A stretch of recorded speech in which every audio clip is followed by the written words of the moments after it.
to action. I can't get no call to action, but I try and I try and I try. Hello and welcome to Call to Action, the go-to podcast for anyone trying to make sense of the world of marketing, advertising and beyond. In an industry that is a minefield of utter bollocks, we aim to capture our heroes and allies from the front line to have a chin-wag with. It's like Pokemon Go, with the single but vital exception that it's not a short-term bandwagon of shite. It's brought to you by Gasp, and I'm Giles Edwards, co-founder and MD. Today, I've caught Nicole Yershon, a fire starter who will keep away from our flammable substances.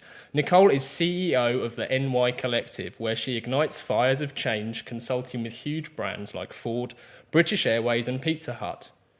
Nicole's time at Ogilvy and Mather saw her set up their London Digital Innovation Lab, where she, in Rory Sutherland's own words, pimped him out, to fund all the R&D and innovation. The Drum heralded her as one of the 25 most influential women in the British digital industry over the last 25 years. And that's not to mention her best-selling Amazon book, Rough Diamond. Nicole says, "I'm not normal. I am not a conformist. I have always been a bit of a mischief maker in pursuit of getting things done." Welcome to the show, Nicole. Wow. At least I know now I can swear on this show in case something crops up. Of course you can. Of course you can. 7 quick-fire questions. Okay. Tea or coffee? Depends where the coffee's being made. That's fair. Book or Facebook? A little bit of both. London or Cannes? Oh, London, definitely. Mentoring or speaking? Both. Dave Trott or Rory Sutherland? Trotty. Conform or rebel? Only rebel for the right reasons, not for rebelling's sake. Good answer. And ridiculously, labs or kebabs? Depends if I'm hungry. So, Nicole, what was your first ever job? And then what was your first job in this crazy industry of ours? Okay. First ever job was Petticoat Lane Market as a 13 or 14-year-old on a blouse stall. Wow. Yeah. In those days, you could work when you were younger. And my parents, although I had a really privileged upbringing, my parents had a really strong work ethic. And if I was going to need money, then I had to earn it myself. So that was my first job. Freezing cold, early mornings on a Sunday. Yeah. How early? I think we would be up and out the house, whatever the first train came through, I don't know, 5:30, 6 o'clock. Wow. And were you selling? Yeah, selling on a blouse stall. Wow. What did you learn there? Well, you learn how to interact with people and how to get the best out of people. And some people that started off grumpy actually were quite sweet once you won them round, or it was a really good baptism of fire as to human nature. Yeah. Amazing. Did you enjoy it? Loved it. Yeah, it was really good. I was there for quite a few years. There was one really horrible moment where I'd just been paid my wages, which was about, I think, 10 quid. And I was walking back to this, I think, Liverpool Street station, and I had the envelope in my hand, and someone ran past me and grabbed it and stole my wages. Oh, I know. Again, really good life lesson. Yeah. Yeah, hold on to your money. Yeah, hold on to your money. Oh, shit. Yeah. That's a horrible thing to happen, at any age. It's life. And you then don't do that again. It's good learning, as long as you learn from it. Yeah, absolutely. So how did you go from selling blouses to advertising? So, I had a bit of, I understood the industry from the eyes of my father, Mike Yershon, and he was a kind of like, I guess, original madman, but doing media. And so I went to a finishing school in Hampstead called St Godric's, and they had various different jobs on offer, and I went in, and St Godric's was the finishing school, and I think my parents thought that they'd smooth out the edges. And I went in as a secretary to about 25 people at Docklands, And that was where I started. So just working for 25 people, screaming and shouting and wanting things all at once. Again, a real baptism of fire from making the teas or doing presentations or sending faxes at the time or telexes or whatever. It was. I'm going back many years, or just general helping people. And did they smooth out all the edges?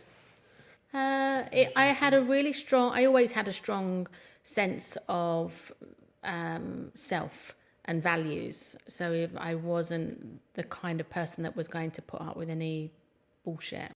I guess, I learned loads in terms of working in an office environment and personalities and how to get things done. And then you found yourself working alongside the wonderful man Dave Trott. Yeah, so I'd at the time I was in that job for about a year, and I knew I didn't want to stay doing that, so I sent about 100 letters to the top 100 agencies, and I think maybe I got 20 replies, and out of those 20 replies I got 10 thanks but no thanks, and maybe I got 2 we're looking for someone, and I got 1 interview, and that was with Dave. Oh, wow. And got the job. So it was literally, and I think I was only 19 or 20 at the time. Yeah. So it was interesting. And I went there working for his head of traffic at the time and creative services director in creative services production-y department. And very, very quickly just moved from there because Dave gave everyone opportunities if he could see that there was talent. And so whoever you were, wherever you were from. And so I was one of those who had a talent for getting shit done. And so therefore I was very quickly moved to work with him directly doing traffic. And that was evident quite early on, wasn't it? I've read or researched more about that even at the fresh tender age of 19, you were fearless. Fearless, yeah. And challenging. I think it was more to do with Dave was a really easy person for me to read. So if he had his dark glasses on, how I saw that was that don't go in there and drive him mad. He can't get his lenses in. So therefore, don't do it today. And I would offer that. So I started to learn and read different people to get things done. So some people needed stroking, some people needed a cajole, some people needed a rocket up their arse, because I was trying to get stuff out of them they didn't really want to do or didn't have time to do, and I couldn't do it, but I had to get it done. Yeah. Because either Dave would say, are you not strong enough to do your job? Or it would be someone else's fault. But the level of responsibility that we all had to take at GGT and Simons Palmer was ridiculous. So if it wasn't done and it was on your shoulders, you needed to have a really good excuse as to why. Or shout early and say, I'm not getting this done, because he was just very good at it being black and white. And that suited my mentality and personality, because then you can't go wrong. There's no passive aggressive or backstabbing or let's have a meeting and discuss something and walk out and it's something different. It just didn't work like that under Dave, because it was just honest talk. So everyone that went through school of Dave and of GGT and Simons Palmer, we are all pretty much the same ilk. Very strong values, very strong sense of self, get shit done, don't deal with bullshit very well. Not mean, not nasty. I've always found Dave very gentlemanly, but it just was what it was. Have you done your job or have you not? Have you got that script or have you not? And we did used to run it like, traffic as a football team. So, or the agency as a whole. So if you are in the goal, if you're a goalie, if you're a planner, stay in the goal. Don't come out to try and fire shoot the football. So everyone knew their role and everyone took responsibility for what they needed to do by a certain time, and it worked like clockwork. It was brilliant. Today that should remain true in any agency, really, shouldn't it? Just understand your role. Your job is to get it from this stage to the next stage. What I guess the larger agencies, and obviously I've experienced that when I was at Ogilvy, is you at GGT and Simons Palmer, you were rewarded for that kind of behaviour. At the larger agencies, you're rewarded for being political. And if you're not being political, then you're being a pain in the arse, which I fell into that category. But the difference of, I was a pain in the arse that delivered. So they would put up with my kind of shit. Yeah. Well, I know Dave's said many nice things about you, but the shortest one is and most flattering, I would suggest, is Nicole Yershon is genuinely creative. Yeah. Yeah. I know, nice. Bless him. Well, I guess it's how people see creativity, and I see creativity how Dave sees creativity, which is solving a problem and being ingenious and being entrepreneurial and finding a way and making a way. And so we understood each other. Yeah, it's much more intelligence, isn't it? And just having smarts and wit and as you said earlier, finding the way to get shit done with whoever it was you needed their assistance. Yeah. So that is creativity and creative thinking, not the stylist, aesthetic kind of. I think I was also I was lucky because the words that came out of my mouth, it was though everyone in the agency was listening to Dave.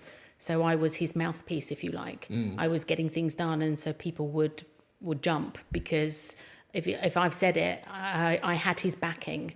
And I think that was the same at Ogilvy. I had the backing of the CEO and chairman at the time who were visionary to say, I don't know what it is that you need to do. I just know that we need to bring it into the 21st century. It's like the civil service. There's lots of paper and I don't know who's busy and who's not, or can you just fix it?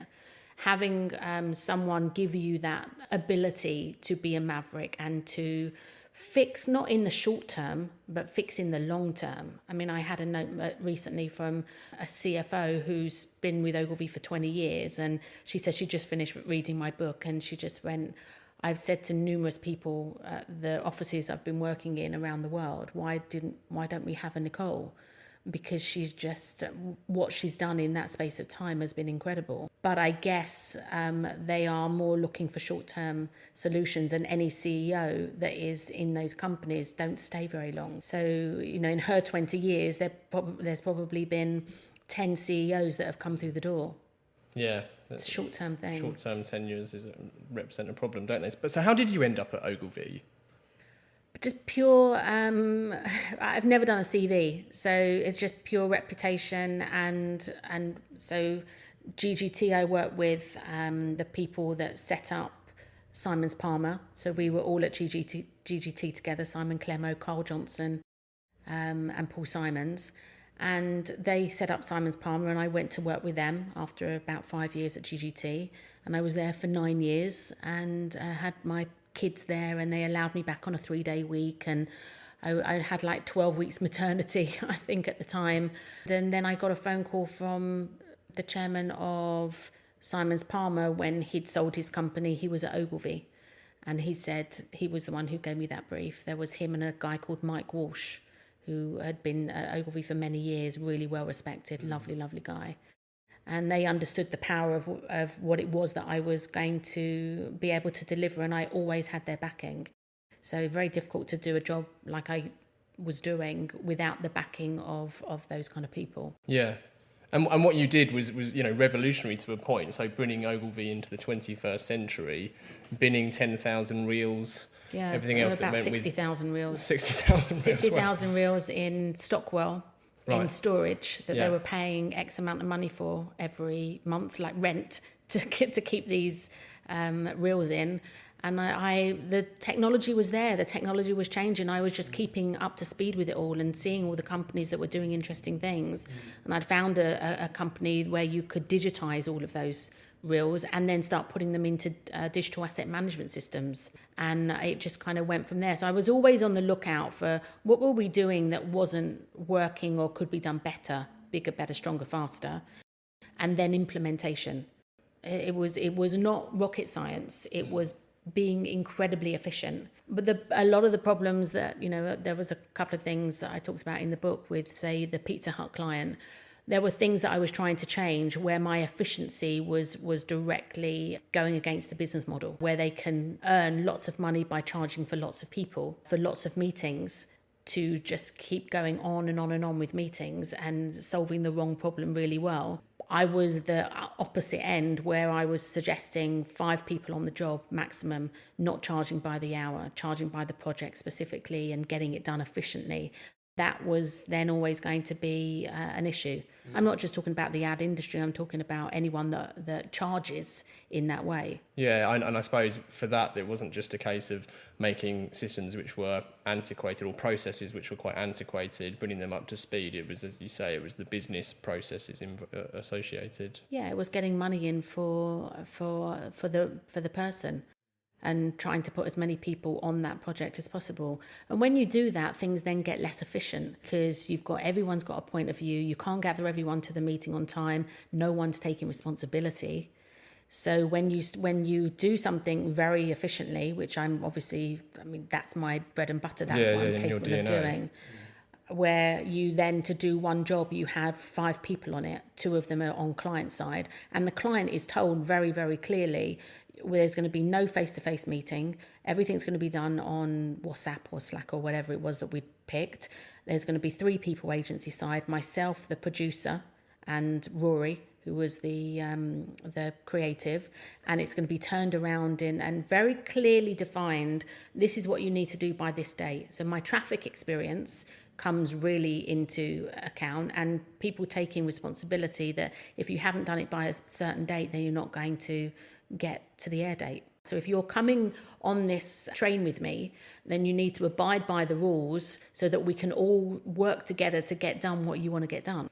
And then it works brilliantly. It's reminded me, actually, going off on a slight tangent, of one of Dave Trott's blogs about locksmiths. And the locksmith that has to make it look like what he's doing is actually quite difficult, because any locksmith can get through a door within seconds. But actually, if they did that, you'd turn your nose up at their invoice. Yeah. Whereas if they make it look really hard to get in. Well, that's the Picasso story as well, isn't it? It's a variation of lots of these kind of things. But Picasso story where someone sees Picasso in a cafe and says, "Oh my gosh, Picasso, I can't believe it, and do you think you could just do a little something on my napkin?" And he says, "Sure." So he does a little squiggle and then he hands it back. She said, "I must give you something for that." He says, "That will be $80,000. and she says, "But it took you 2 minutes." He said, "Madam, it's taken me 80 years. Yeah. I hadn't heard that. I thought, that's wonderful. So what was it like pimping out Rory? And why did you pimp Rory out, for anyone who's unsure that's listening? So when I was at Ogilvy and I was doing all these things and semesters of learning and increasing a huge black book of talent that wasn't just directors and illustrators and for advertising. This was looking at people in streaming and gaming and mobile and social and AI and AR and VR and 3D printing, and I would do these semesters to be able to have an understanding of who is out there and who is best in breed at doing those things, so we could then implement something that would be that a client would pay for, to give Ogilvy a different business model, to not always be doing a TV ad. There are all of these other things that could be relevant, and we've done it once, so therefore we can do it again. So in doing the semesters and being able to and being given a role of setting up the innovation lab in London, the digital innovation lab, they said to me, "We want to do these labs around the world and we want you to do London, but there's no money. But we'll keep paying your salary. But there's no money to do all the things that I was wanting to do do these semesters and make these things tangible, so that they could then be put forward for awards and hit kind of my own targets of measures of success." And so when they said we don't have any money, I just thought, in the same way that most entrepreneurs or intrapreneurs would think, well, how else can I get money in? And I'd seen Rory speak at client meetings years before. And I said, "Rory, you're a really good speaker.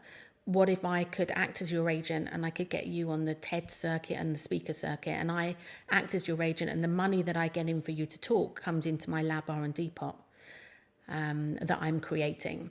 And would that be okay with you?" And he said, "Absolutely." So we started to build a little pot of money that was always under, I shouldn't be saying this, but it was always under 100 grand, so that the WPP auditors wouldn't see it and therefore not take it. So I could keep this little stash of money and innovate within it, because the minute you have to ask for approval, they'll immediately say no. Whereas if I didn't need to ask permission because I had the money there. But management, at least there was a CEO and a chairman and people who allowed me to do that, allowed me to keep that pot, allowed me to keep delivering. And then it was really good because then once Rory had been established, I then said that everyone said, has he written a book? I said, has he published? I said, no, but he has been published in Brown Republic and Spectator. So I said to Rory, can we pull together a book based on those articles? And we called it The Wiki Man. And I was the publisher. Not that I'd ever published a book ever before. And then when people said to me, can we have Rory speak? I'd then say, oh, do you want his book as well at publisher's cost? And that would just increase the money coming into our R&D lab.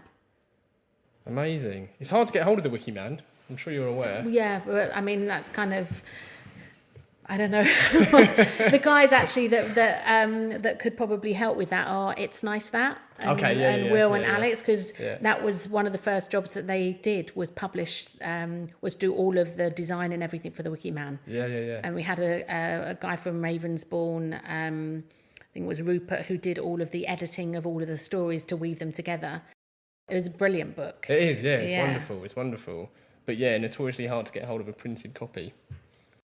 Also, while you were at Ogilvy, I must touch on this just because a friend of the show and past guest, Giles Rhys-Jones, I believe, was involved. You famously flooding Second Life. Yes, that's right. Yeah. Giles, again, was similar to me in that we were entrepreneurial and we wanted to find a way and make a way. And he was instrumental in the early days of doing the labs and strategy behind it and why should we... Because it was always hard to sell it in to the organisation, so he was really good at speaking their language. So I'll have all these ideas and visions, but maybe I can't put it down on paper, and he would be able to. We would just work really well together. There were a few of us. There's a girl called Olivia who's also at What Three Words. Okay. And so he was quite instrumental in the beginning of the labs, in finding your right tribe and trying to do something that you thought was absolutely the way forward. And then when he left Ogilvy, he didn't really know if was he going to go to What Three Words or there was other job offers. And when he decided to do What Three Words, then I just would meet with him a couple of times and just gave him access to my black book. And you need to meet this one, go to this event. Have you seen this? Have you heard of this? And just helped him on his way. So, but I haven't seen him actually for a little while. But yeah, they're doing well, aren't they? Really well, yeah. Yeah, so funny enough, I came across it. We touched on this on the pod, so listeners can fast forward the next minute or so. But when I first discovered What Three Words, it was that moment where I just thought, why the hell aren't people talking about? Why isn't this out there? Why aren't people using it? And it maybe took a few years. It does take a few years. These things, you need to hit that tipping point, don't you? Which I think it's fair to say they certainly have. Just got to be consistent. Yeah, but it's a lovely idea. It's hard not to get turned on by ideas like that. And then, I mean, there's a few threads that I definitely want to, and I hope that we can not just conclude with, but pick up again when we talk about your wonderful book, Rough Diamond. But I know fearlessness is something that is a consistent. I recently attended the Fearless Breakfast, heard your great father speak. Can you talk to me about fearlessness, just in general, but also the Fearless Manifesto? Sure. I guess I've always been a little bit, not starstruck or not felt intimidated by people who were bullies or trying to intimidate in some way. And I would always ask the thick user question, why doesn't that work? Or if I can't do it, then no one would do it. If I'm implementing strategies and I've got IT people or techies behind me saying, oh no, you've turned the wrong way or you've done the wrong command. And I'm like, well, if I've done it, everyone's going to do it, so we need to change it. So I've always had that feeling of don't try and bully me into something that doesn't come naturally. And I'm always the first to say, I don't get it, or I don't understand it, or please explain it to me. I don't have that kind of big ego to worry that someone thinks I'm stupid, because maybe I am, but tell me once I know once, I won't do it again. So I've always had that kind of attitude, and even if someone's been a CEO or a post boy, I've always treated everybody the same. If you're going to act like a dick and you're a post boy, I'm going to treat you like you're acting like a dick. Or if you're going to be very humble and wonderful as a leader, then I'm going to treat you with that kind of respect. So again, it's not rocket science how I go about my fearlessness. It's just something that's inbuilt within me, where I just feel if someone is behaving in a way that makes me feel uncomfortable, I'm just happy to say it. My other half, John, calls me the baby-faced assassin. Because to look at me, you would think, oh, she's really sweet, but actually then I come out with these killer comments that are just pure basic what everyone's thinking.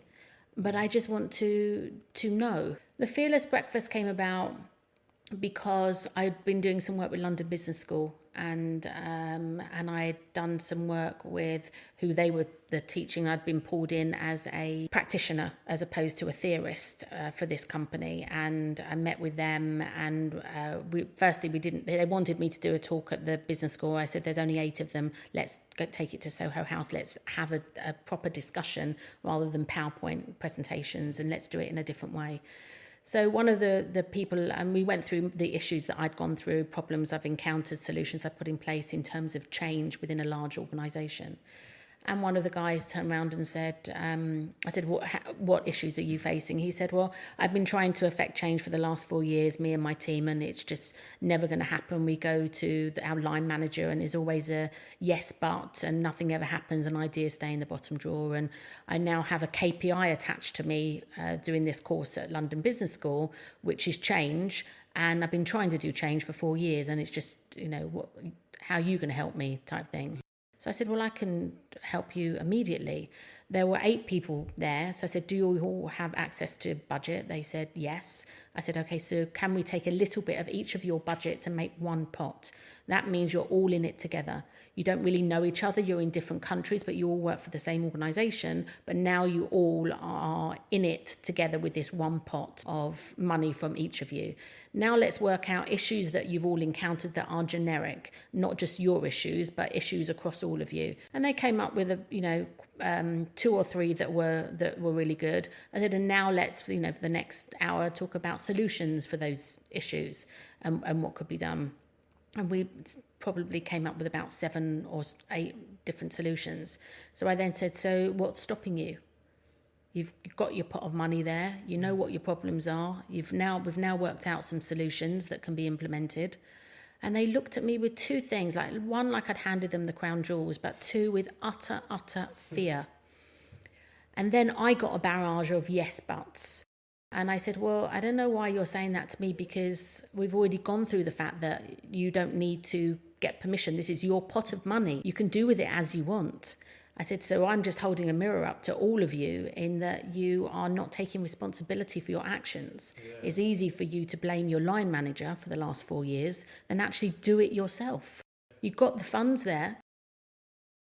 And it then gave me that impetus to kind of think, I'd written about the Fearless Manifesto in the book anyway, but it really made me think in business why nothing gets done. And they talk about wanting to do it, but they can't do it. And a lot of it is based on fear. And so that's why I kind of came about doing the Fearless Breakfast in line with my dad, because we'd been talking about the fact that it was 60 years that he's been in the business. And we were talking that, he had a 20-year plan. And I thought, oh my God, that's the opposite of being fearful. This guy just wakes up every day and just wants to help CEOs, really help them to see the wood from the trees. So that's why we kind of did the breakfast, and Trotty came along and had some lovely stories about Dad. And I still kind of push forward with trying to get people to embrace it. Feels difficult, but you've got to push through that. And there will be normally 3 months in case of implementing new ways of doing things.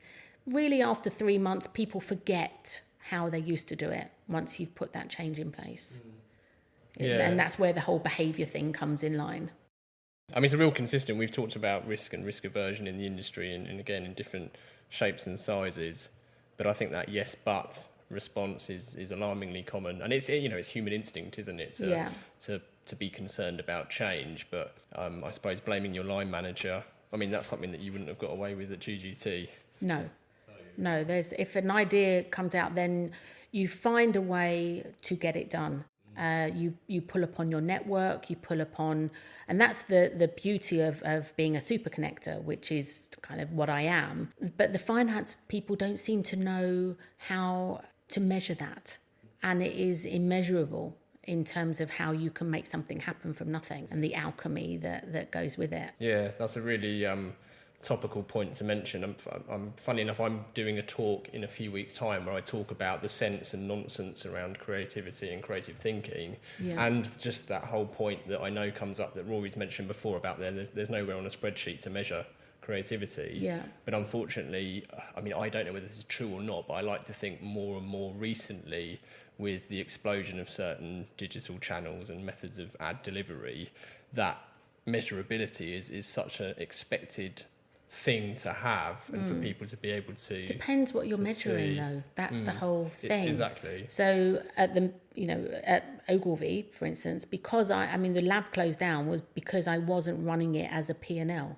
So the only way that the CEO who closed it down would measure success of the lab was purely based on money coming in. Now, I had 6 measures of success. My measures, and which I made up, for us as a team to save us probably from getting fired. Well, I mean, it helped for 16 years, and that was, I call them my 6 R's. So as long as you were showing a little bit of revenue, which I did with Rory, reputation, which was PR or awards, which was their way of clients liking their work. So revenue, reputation, retention of existing staff, because they would be working on exciting projects within the lab.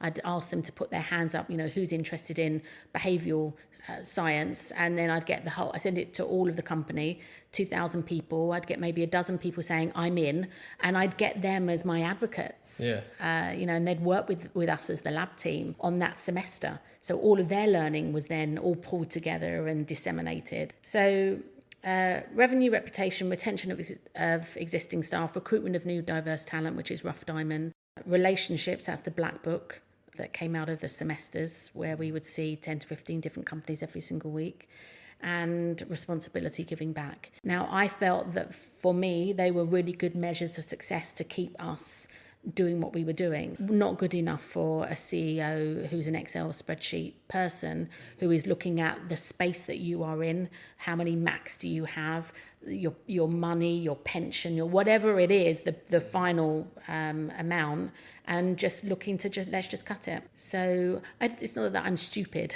I do understand the metrics, but it is all too familiar that the metrics are financial. Yeah. Big building to cover, huge salaries to cover. Maybe there's another way. But they won't look at that because they've got to appease the shareholders each quarter.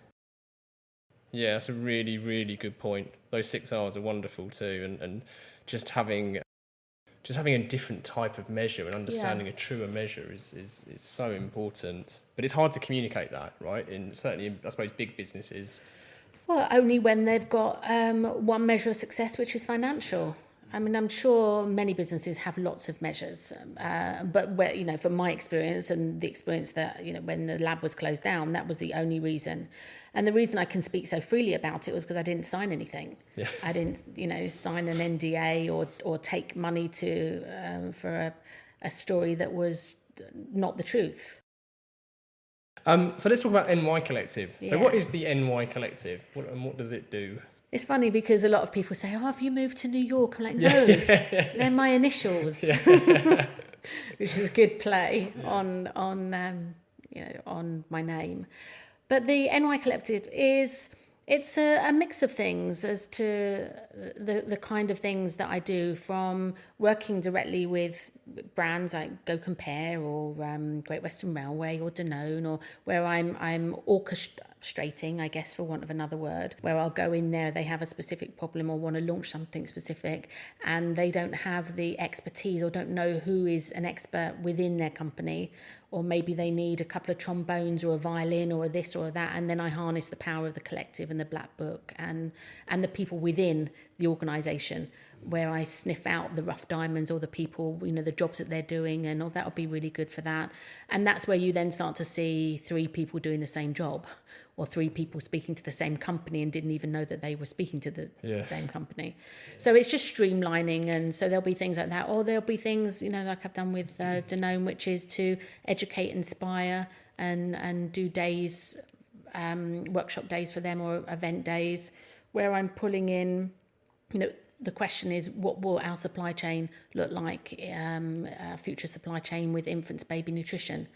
And then we'll work, from cow to consumer, and then we'll work with them as to who they have already that they're working with, bring it all together within a day, inspire them with people who will sit on their supply chain, startups perhaps, or people that we've found that are interesting. So it could be that, it could be advisor role, lots of different things. Lots of variety. Lots of variety. Yeah. Weirdly enough, I've not worked with anyone in marketing or advertising since I left Ogilvy. Oh, really? No. Intentionally? No. No. It just seems that brands I go to direct, and they're not necessarily the marketing element.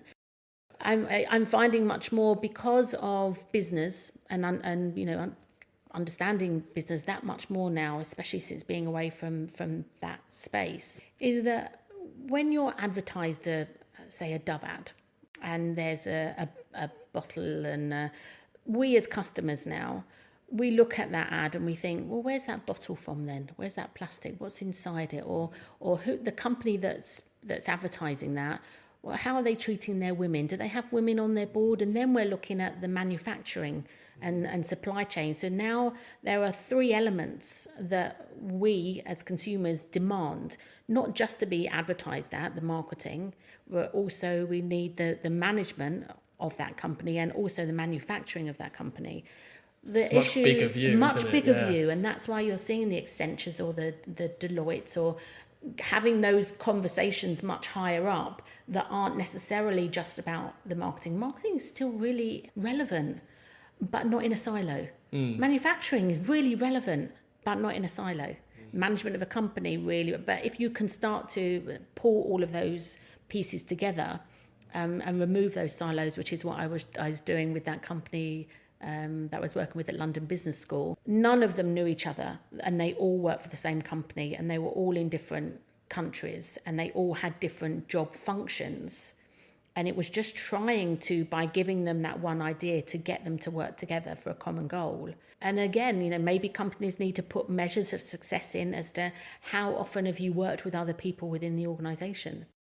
So that's really interesting. And actually, it just makes so much sense when you say that, and that broader look at a business from manufacturing down, because marketing and advertising, as you've just said, is obviously still relevant, but in some instances on a timeline it comes right at the end, after all of this other stuff that's so critical to consumers and to people and in also general. You've got media that's booked a year in advance, so it's a fait accompli that the brief comes in, we want a TV ad, because that's what's been booked. So I can't fix the whole thing, but I definitely have got a much bigger picture understanding since I've been working with NYC. And do you think you, even when you were in the agency world, do you think you actually wanted to get stuck into problems that you didn't get to solve because it was so defined as marketing? Weirdly enough, I guess for the 16, 17 years that I was at Ogilvy, I didn't see myself in advertising. The people that I most connected with, weirdly, weren't the Ogilvy and Mather above the line people, that's where I'd cut my teeth. At GGT and Simons Palm, it was very traditional above the line style work, TV press posters, etc. The people I started to connect much more with were the Ogilvy One direct and the experiential guys and the PR guys, and not the TV people at all. And because I was looking at other areas, I wasn't looking to do a TV ad. I was looking to, we were looking at virtual worlds at that time. It just had us look as to why are we doing it? What's the reason? What do they want out of it? And most of the time, it wasn't necessarily the same brief that the ad people were working on. It was to solve internal comms issues, or other issues that weren't necessarily directly advertising. I suppose that's the point. It's having those smarts and that creativity that can be applied anywhere, can't it? But maybe you typically find creative people in more of a defined role in marketing, whatever it is. But actually, if you take someone out of that and let them have sight of other problems, which I guess is what I suppose the NY Collective is there for. And I remember at Ogilvy, maybe 15 years ago, I'd seen that this was an issue. I'd met various people on, because I always see what is going on the outside and bring it in, whereas most people are doing their day job and they don't really look up. I was able to, I had the luxury of being able to see who was out there and what they were doing, and a much bigger picture understanding. And I had seen that, you know, the need for business and creativity to be much closer. And I managed to get the CEO to employ someone who was an INSEAD professor, visiting INSEAD professor, and her title, Rory gave her title, which was Business in Creativity and Vice Versa. And her name's Lyri Anderson. And but she didn't last. She lasted maybe a year or 18 months because they just couldn't understand how to use her. When do we take her to meetings? Is she going to make us look bad? Or again, fear. Lots and lots of fear, when really we could have been so much further along with someone looking at it from different perspective. I want to put a couple of listener questions to you, but before we do, let's quickly plug Rough Diamond. Uh-oh. So for anyone who's not familiar with your Amazon bestseller, what's it all about? Okay, so it's about turning disruption into advantage in business and in life. So there are a lot of life lessons in there as well. You know, when shit hits the fan, how you go about dealing with it, and there are just really good lessons as to how you deal with it. Especially good with how you deal with it in business, because there's been lots of tricky situations I've found myself in wanting to do something but told no, but do it anyway. So there's lots of stories like that, lots of stories as to how to deal with change in the best way, and lots of experiences and tricks and tips. So it's quite an easy read, mainly because I didn't type it, I didn't write it, I spoke it.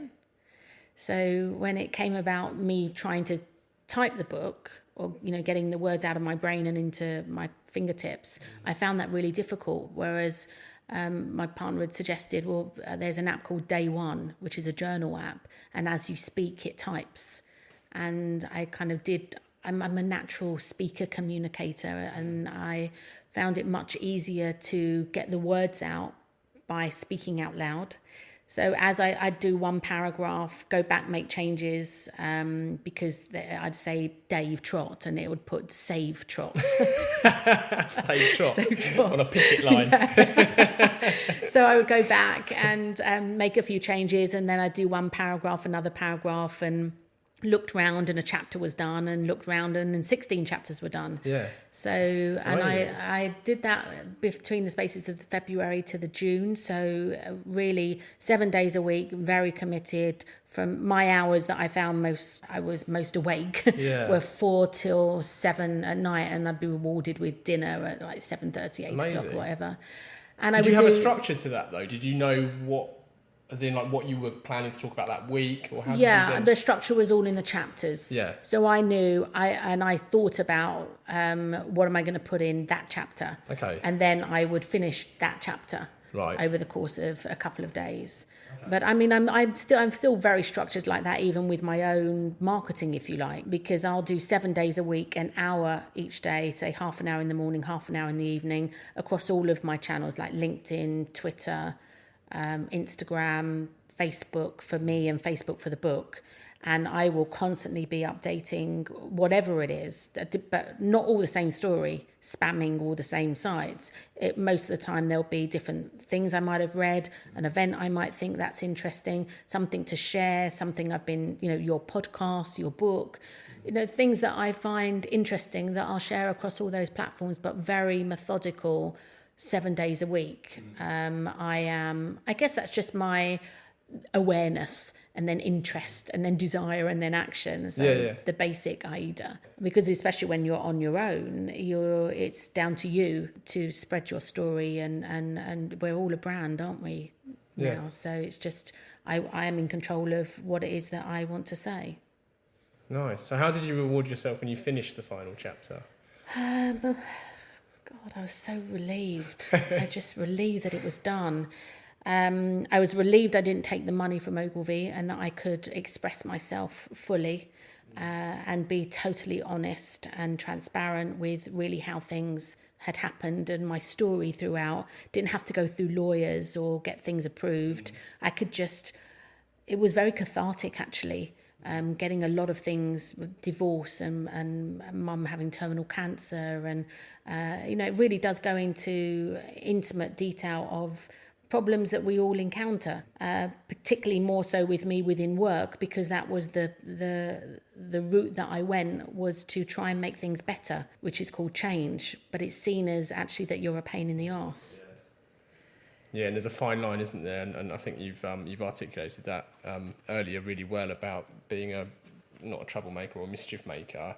That the perception of making change can be seen as that, when actually the intention and the end result is often much, much better. So and I think that goes back to education, and I talk about that as well in the book, and the Rough Diamond programme that I put in place to get kids from 14 to 16. Yeah, which you're doing some amazing mentoring on as well. Into Ogilvy. So that was a diversity programme that was before everyone started talking about diversity. And that was just from experience, from raising my own kids. Max, at the time, my son was about to be expelled from school every 5 minutes.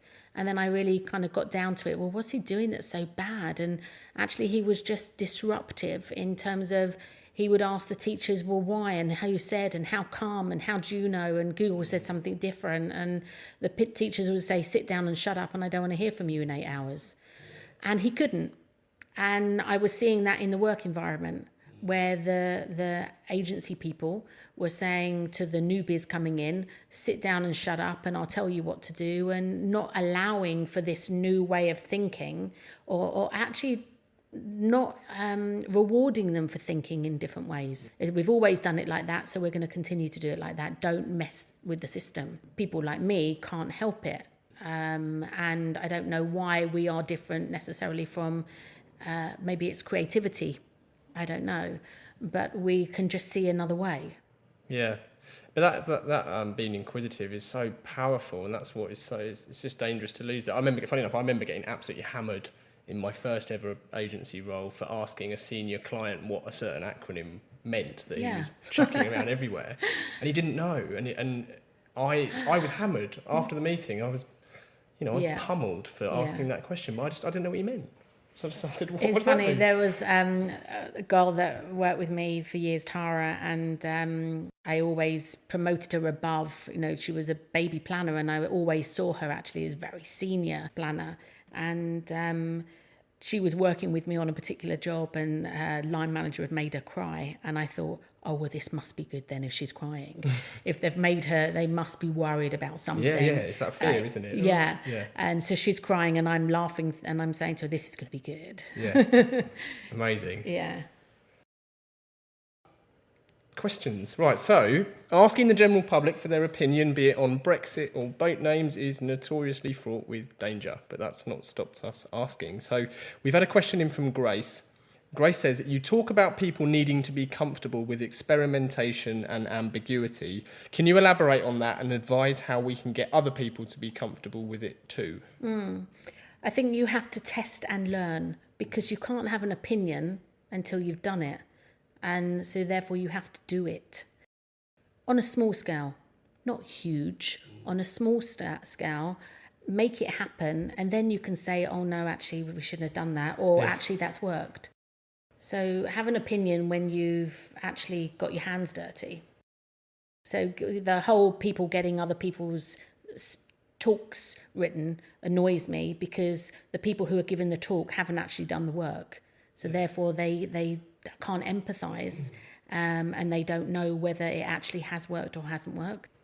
Yeah, it's really important. Answer the question. Yeah, I think so. Yeah, I think so. I'm sure Grace will let us know if it doesn't. Yeah, let me know, Grace. but also that ambiguity is really important. Is important for the sake of innovation. Like you got to try things, even if you think this might not work, but let's try it. Yeah, and that's where sometimes people like Giles, for instance, and I kind of mentioned that before.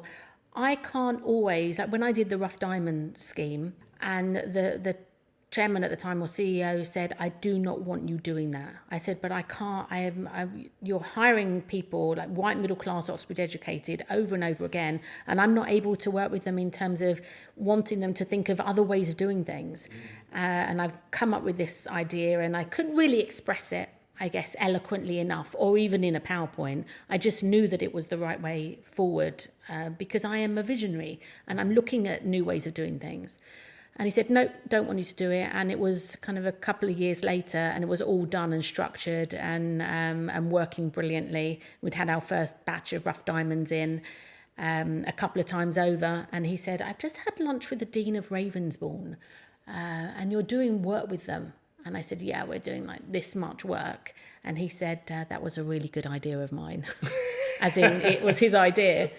But again, goes to the fact that he allowed me to experiment. And he couldn't probably cope with that level of ambiguity. So sometimes you go under the radar and you just test it.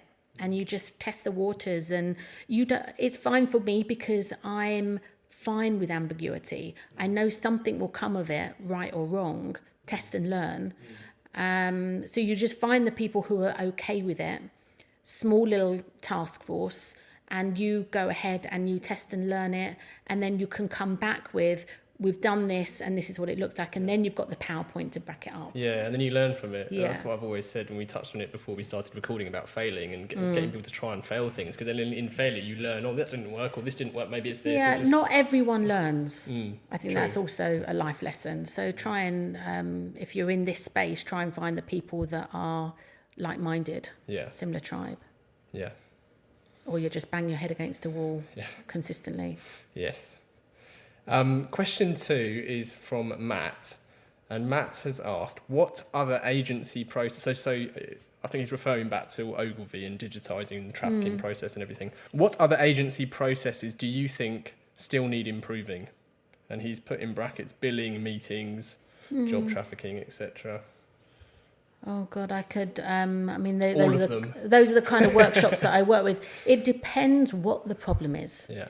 So if the problem is money and you need more of it, maybe look at a different model. Maybe look at a leverage business model. Maybe look at not having staff come into a huge building. Maybe look at the gig economy and pulling talent in when you need it. There's lots of different maybes as to what you could do to change process, depending on what it is that needs, what the question is. So everything can always be improved upon, as long as you know who is out there and other things that are being done, so that you can have an opinion of, let's try and do it how they're doing it. But if you're just doing the same thing over and over again and you don't know what else is out there, then you're not going to really be able to improve upon anything because you've got nothing to go by. So that's, that was the beauty of my job then and now, is that I'm out there seeing the weird and the wonderful and the amazing. I'm going to an event in London next Monday called Corporate Rebels, and they have a whole host of different ways of doing things for businesses over the last however many years. And those are the kind of people that then you can say, okay, that's interesting what that company in Amsterdam have done. I wonder how relevant that could be for my company. But unless you're out there looking at those kind of things, you're just going to stay doing the same thing over and over again and expecting a change. That sounds really interesting, Corporate Rebels. Yeah, they've just launched a book as well. So they've got an event next Monday in London. I can send you the link. Oh, cool. That sounds good. So the final part of the interview then is our 4 pertinent poses that we put to all of our guests. So number 1 is, what advice would you give to your younger self? Be happy in the moment. I'm not very patient because of the kind of personality. I'm used to juggling many balls in the air at the same time. And if something's not happening, I then think something's wrong. But it's not. I just have to learn to sit with it. And that's been kind of good advice the older I've got. There's a plan somewhere, and just be patient and sit with it for a little bit. Almost like when I used to fire off those emails, if you just give it that 24 hour. Yeah, I always sleep on them now. Yeah. So that is my, just learn patience more, I think. Good answer. Question 2. If you could banish one thing from the industry, what would it be and why? I think try and find another way of making the system work away from the old financial model. There's definitely got to be other ways where you put people first rather than shareholder value first. There's just got to be another way, because there's a lot of people with a lot of issues and burnout, and the whole mental health and mental awareness and mindfulness and holistic therapy has never been. I just think that it's burning people out and not caring about them. And I think at large companies you can end up being a number, because you are a number on a spreadsheet. I just think there might be another way. Yeah, I believe you're right. I hope you're right anyhow. Aside from Rough Diamond, which we will link to on this episode, are there any other books that you would recommend? All of Trotty's books. All of Trotty's, yeah, they come up a lot actually. Yeah, what other books? Anything by Yuval Noah Harari. 21 Lessons for the 21st Century. Yeah. So any of his are really, really good. I get Rotman, which is a business school in Canada. Okay. And Rotman magazine. Just a really, really good read. And I've got a few downstairs, but I'm not going to go downstairs. No, that's good. And they're both new to the show, so that's always good. Oh, good. Because we do get the same titles often pop up, but they're unique.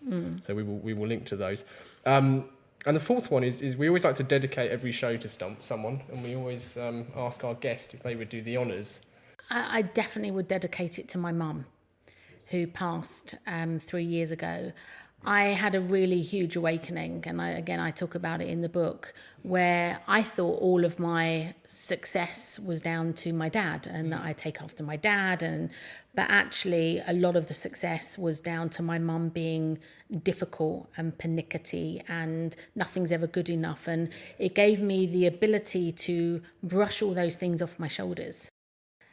To be able to then move forward with how I see change and not be caught up with what do other people think. And that was a skill from her that I learned. And I didn't and thank goodness I went to this thing called I Discover, and it gave me 18 months back with my mum to change the way I was with her. And so normally I used to phone her up and say, Mum, stick Dad on the phone, because I couldn't be bothered with her pessimism or negativity. And once I then said, oh, Mum, what do you think? And I could start to engage in a different way. It was just really powerful to have that time back with her. And rather than she would have passed and I would never have known what the value that she gave to my life. Yeah. Ending on a really kind of No, that's amazing to recognise that as well. It's lovely. Yeah. This episode is very proudly dedicated to your mum. Thank you. So as a final call to action, everyone listening, if they head over to calltoaction.co, we'll share links to everything discussed, including the NY Collective, to Rough Diamond, the book recommendations. How else can our listeners get more Nicole Yershon? There is only one Nicole Yershon. As in, if you Google, wow. There's no one else by that name. So my parents obviously understood SEO. But no, seriously, so everything is Nicole Yershon, Instagram and Twitter and LinkedIn, and just ask. I'm really, I'm really good at getting back to people, and if I don't, just try again, because I like connecting with people. That's how I learn. Yeah, amazing. Yeah. It's nice to have such a unique name. I know. Wonderful. So, Nicole, thank you so much for joining us. It's been a pleasure. It's been a real pleasure and a privilege to talk to you. Thank you. And thank you to everyone listening. If you've enjoyed this episode, please do share it and review the pod. Keep questions and guest requests coming in. It's easy to find Gasp online. You can go to CTA Pod on Instagram, or just email hello@calltoaction.co.